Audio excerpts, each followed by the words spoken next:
Dahil malapit na po ang araw ng mga puso, tingnan po natin mga kapatid yung tatlong bagay na sinasabi ng Biblia. Merong warning patungkol sa pag-ibig. So una mga kapatid, pag-ibig sa kayamanan. So sa unang Timoteo chapter 6 verse 8 to 10, sinasabi po dyan na yung love for money is the root of all evil. Ang pagmamahal sa salapi ang siyang ugat ng lahat ng kasamaan.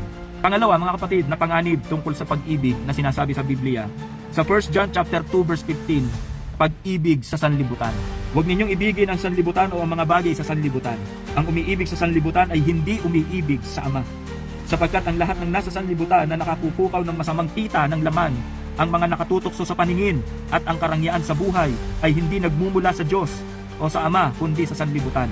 Ito naman ang pangatlo mga kapatid. Pag-ibig sa sarili at pag-ibig sa pamilya ng higit sa Diyos. So siguro maaaring ma-confuse tayo. Sasabihin natin, bakit pinagbabawal yung pag-ibig sa pamilya? Dapat nga mahalin natin yung pamilya natin eh.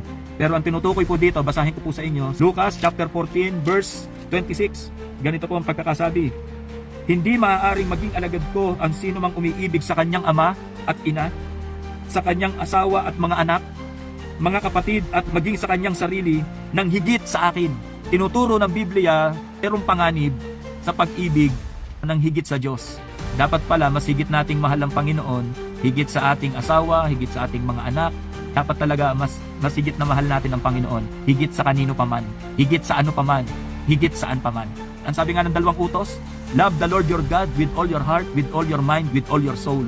At ang pangalawang utos, ibigin din ang iyong kapwa gaya ng iyong sarili. So kaya mga kapatid, nagiging danger yung pag-ibig kapag mas minahal natin ang tao ng higit sa Diyos. Amen po ba?